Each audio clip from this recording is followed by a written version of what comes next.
Hai semuanya, kembali lagi di channel Tio Tempoyak.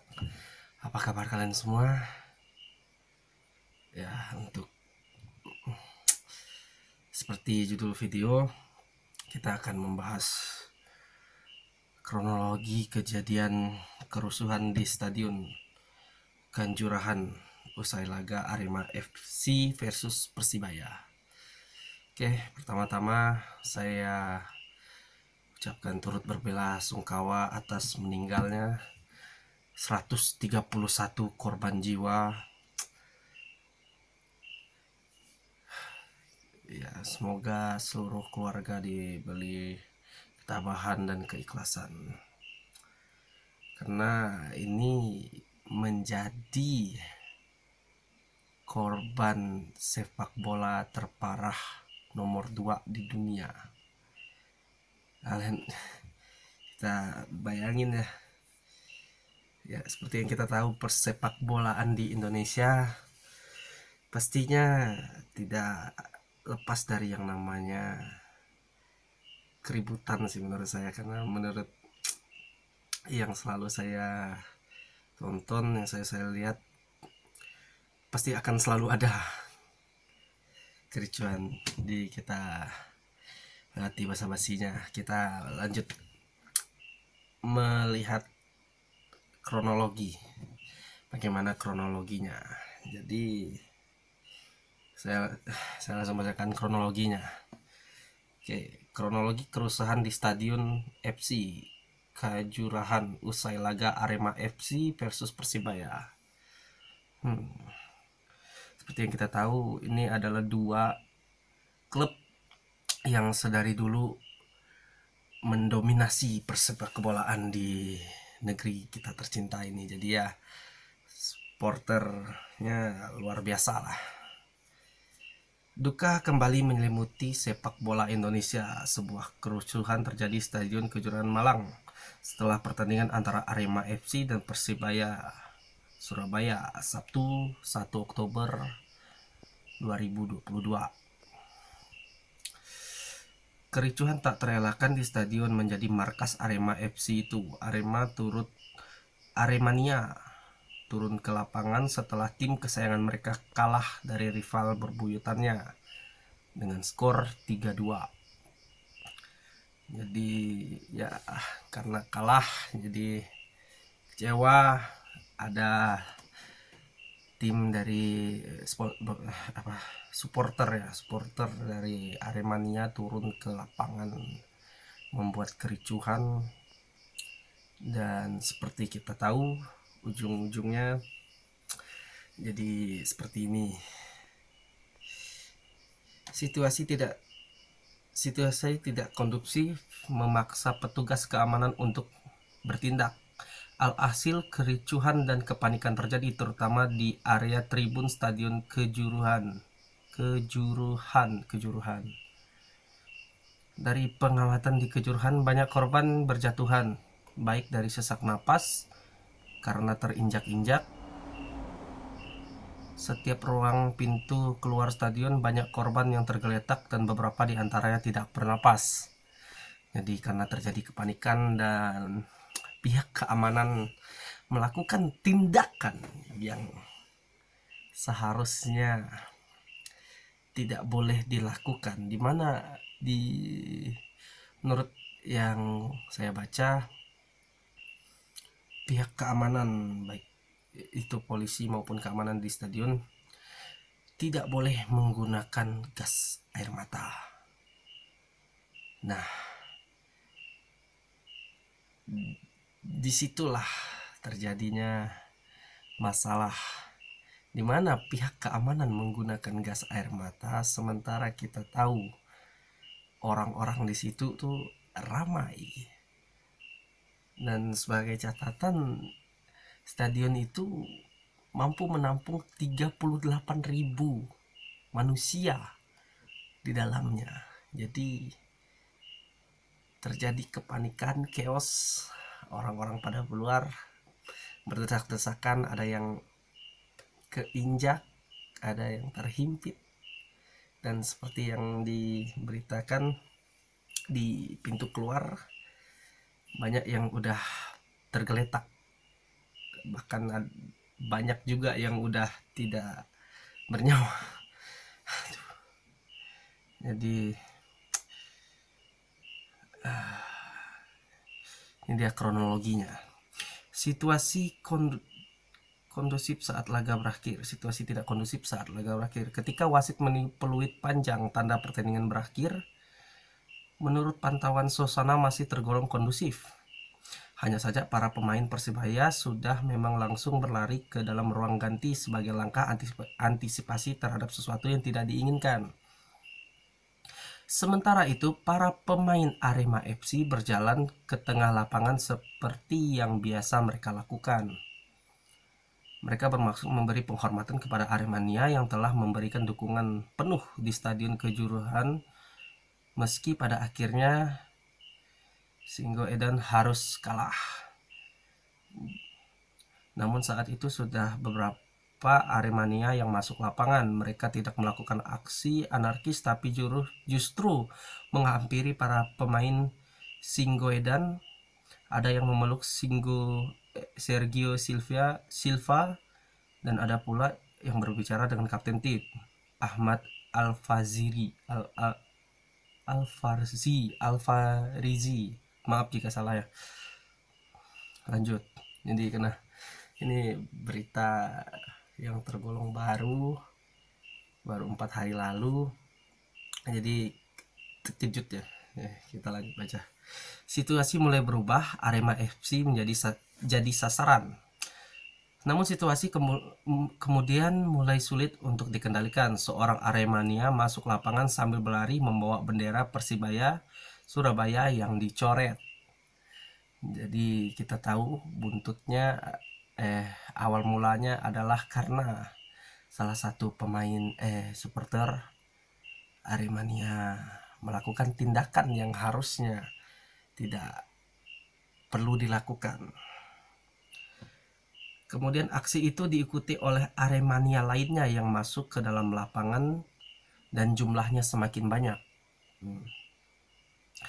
Personel keamanan pun melakukan tindakan dengan mengamankan para pemain Arema FC untuk masuk ke ruang ganti stadion. Hal itu menjadi prioritas karena mulai dari lemparan botol kemasan air mineral yang ditujukan kepada tim Arema FC. Langkah tersebut justru menimbulkan insiden yang lebih besar. Banyak Aremania yang menjadi korban. Informasinya beredar gas air mata yang ditembakkan ke arah tribun dan membuat kepanikan semakin besar. Jadi di sini kita udah tahu di mana gas air mata itu aja sudah salah dilakukan di dalam lapangan pertandingan. Ini menurut informasi ditembakkan ke arah stadion, dimana di situ kan nggak semuanya turun, nggak semuanya mau ricuh kan, nggak semuanya harus kayak ini terjadi, kita semua tahu. Jadi stadion yang berisi cukup untuk 38.000 manusia ditembakkan, ya salah satu sisinya pasti ditembakkan. Jadi alhasil jika kan jadi ibarat nih sisi sini ditembak nih, otomatis semua pada akan lari nyebar untuk keluar dari pintu-pintu, dan disitulah banyak korban yang berserakan. Aduh, gimana, kok. Dari insiden tersebut banyak korban yang berjatuhan karena terinjak oleh supporter lain yang panik dalam situasi tersebut. Ada pula yang jatuh karena sesak napas akibat gas air mata. Minimnya ketersediaan air buat membasuh muka memperparah keadaan.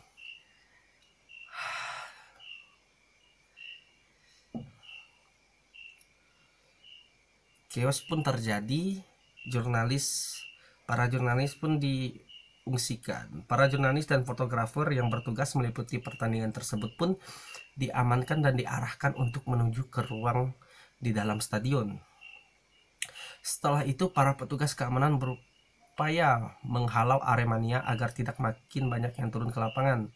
Sayangnya, petugas kepolisian, TNI, dan keamanan yang ada kalah jumlah dari para supporter yang turun ke lapangan dan tak sanggup mengendalikan keadaan.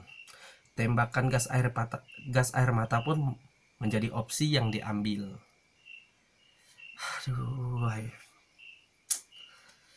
kok bisa? Dari pantauan hampir di setiap jengkal ruang pintu keluar stadion ke Kanjuruhan ada Aremania yang tergeletak dan beberapa di antaranya sudah tidak bernapas lagi. Sampai pukul 11.40 malam, beberapa korban masih tergeletak di pinggir lapangan dan pintu keluar. Begitu banyak korban membuat tenaga medis yang tak biasa mengatasi semuanya akhirnya beberapa korban. Jadi karena saking banyaknya korban, bahkan petugas medis pun yang udah disediain yang udah disediain oleh pihak stadion lapangan tidak sanggup untuk menangani 131 korban. Selain itu, ada 2 mobil kepolisian yang rusak dan terbalik di area stadion. Jadi ini adalah buntut dari ricuhnya yang ada di dalam. Jadi sepertinya terjadi juga ricuh di area luar, karena mungkin dari Aremania masih ya jelas kesal mungkin ya. Waduh. Oke, kita lanjut ke total korban jiwa tragedi Kejuruhan berjumlah 131 jiwa. Ini mungkin masih akan update lagi karena informasinya ini ada yang simpang siur, ada yang 131, ada yang 174, ada yang bahkan sampai 187 kah beritanya. Cuma ini dari Detik News, harusnya lebih valid ya. Mereka mengatakan 131 korban jiwa. 131. Menurut data tersebut dari pihak kepolisian, update total korban jiwa tragedi Kejuruhan kini bertambah. Korban meninggal akibat tragedi kerusuhan di Stadion Kanjuruhan Malang bertambah 6 orang dan kini total korban menjadi 131.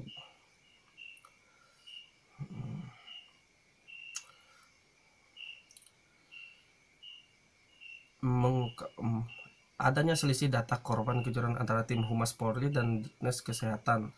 Data Polri hanya mencatat korban yang dibawa ke rumah sakit. Setelah dilakukan pencocokan data, ternyata ada 12 meninggal tidak difasilitasi kesehatan akibat tragedi Kanjuruhan. Jadi ada 12 orang yang tidak mendapatkan pelayanan kesehatan, atau mungkin ada temannya mungkin dia masih sanggup gitu kan bernapas, langsung dibopong bawa pulang.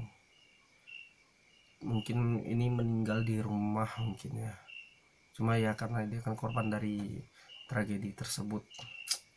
Aduh.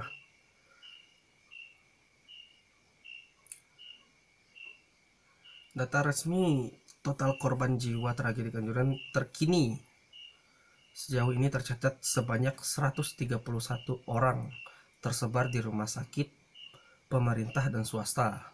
Sebanyak 44 korban tewas di rumah sakit pemerintah, 75 korban tewas di rumah sakit swasta, dan 12 korban di luar fasilitas kesehatan. Jadi mungkin mungkin memang tidak sempat kayaknya untuk dibawa ke rumah sakit. Aduh.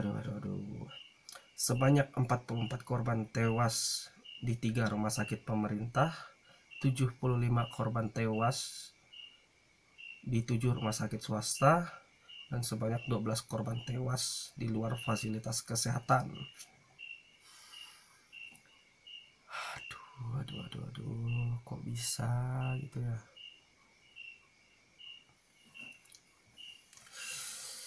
Total korban jiwa Kanjuruhan terbesar kedua di dunia. Yap. Kita pesepak bola Indonesia riwayatnya menjadi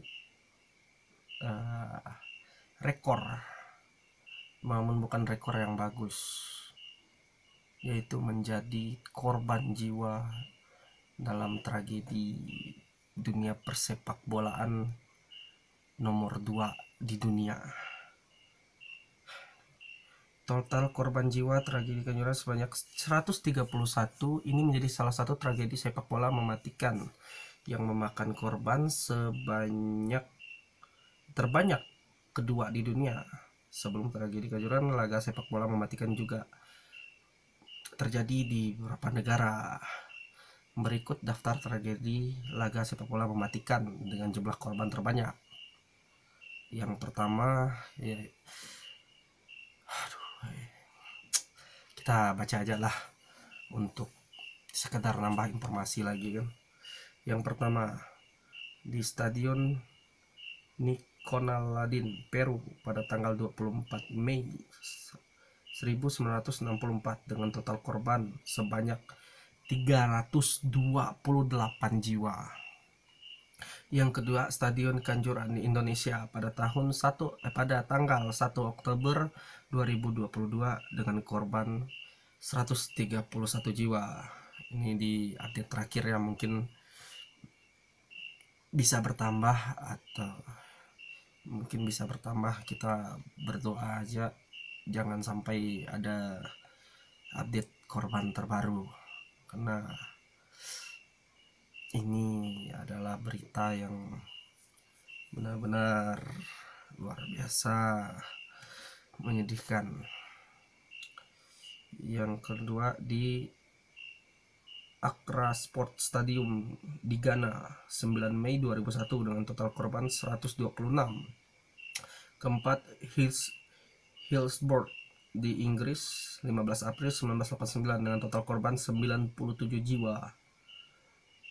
Katardum. Dan kelima, Kathmandu Hailstorm di Nepal 12 Maret 1988 dengan total korban 98 jiwa.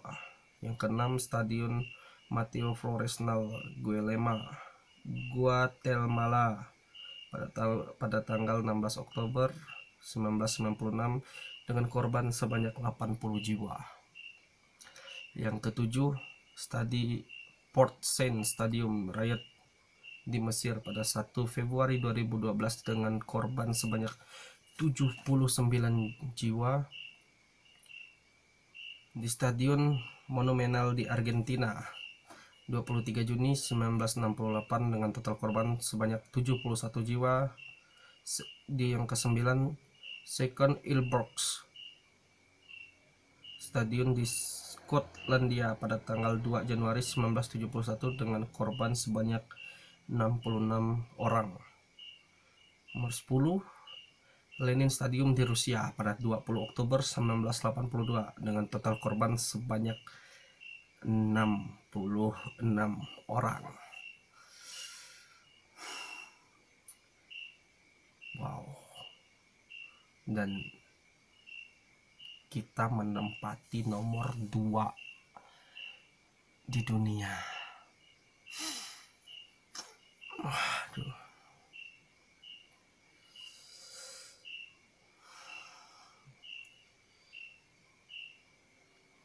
Ini jadi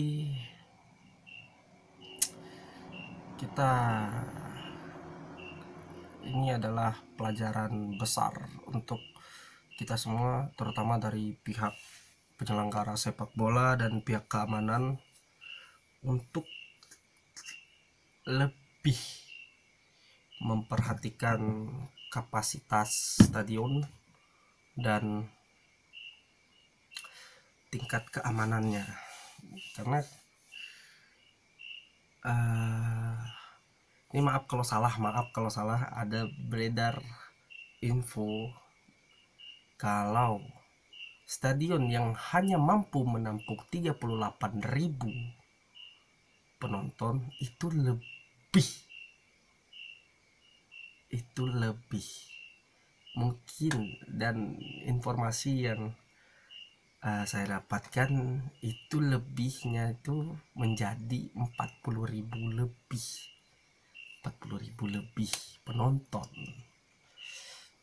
Jadi pihak stadion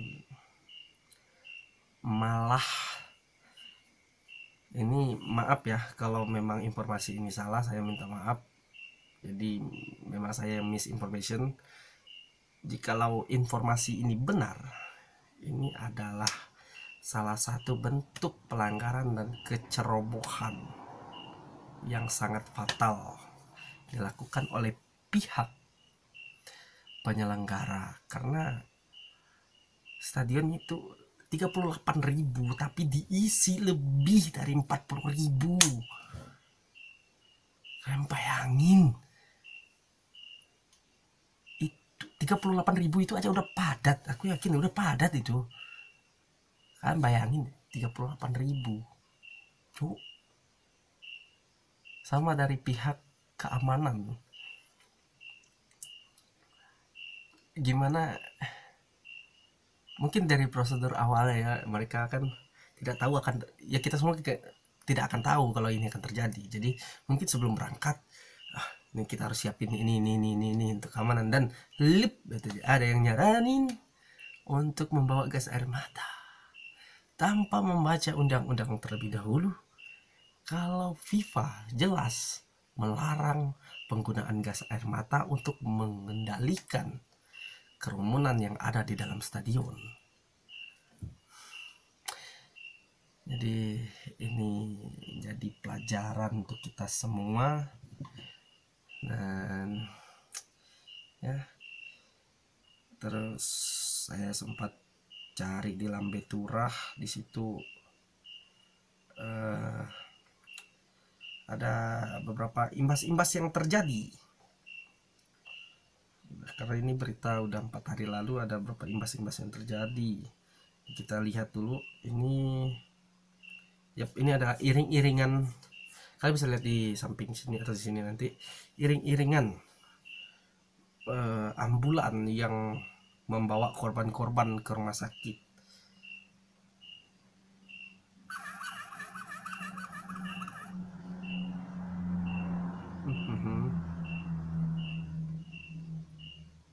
Kita bisa lihat itu berapa banyak, itu ada 1, 2, 3, 4, 5, 6, 7, bahkan lebih dari 8. Mungkin ini berapa nih? Mungkin lebih dari 10 mobil ambulan.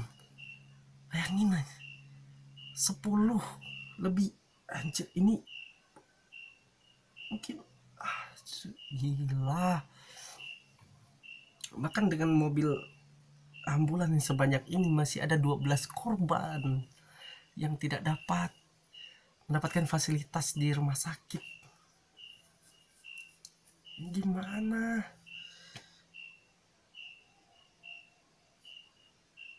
Aduh.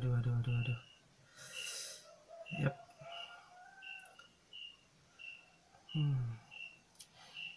Ya, buntut dari masalah ini,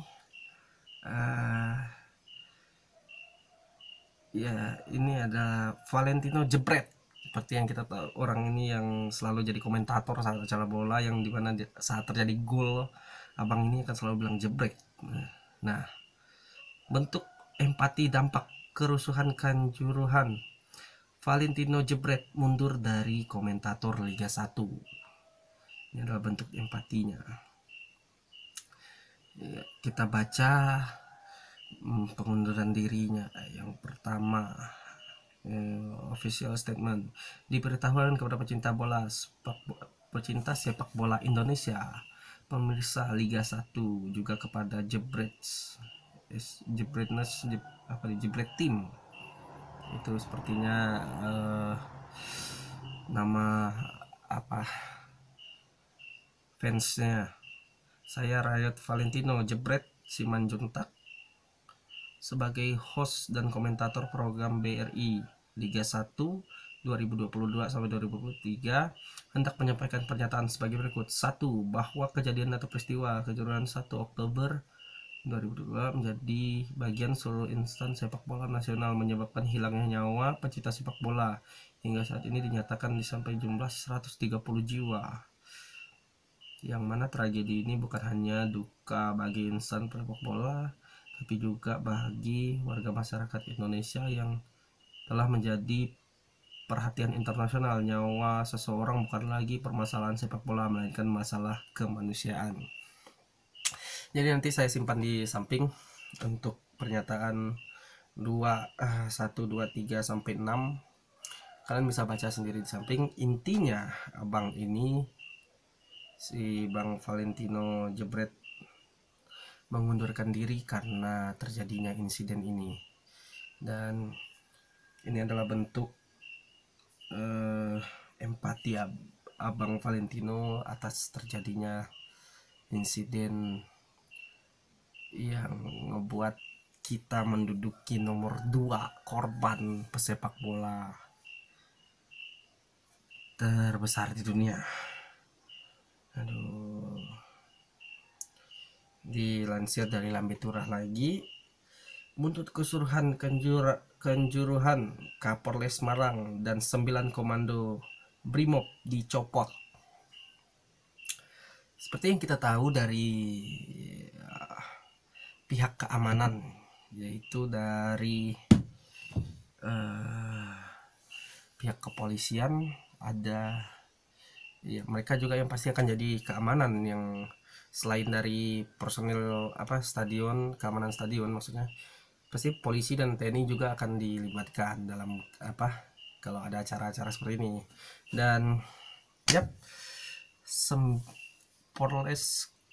Kapolres Malang dan 9 komandan Brimob dicopot buntut dari masalah ini. Kita lihat videonya sekilas. Nah, ini.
Itu tadi video pencopotannya, kalian bisa lihat di samping tadi.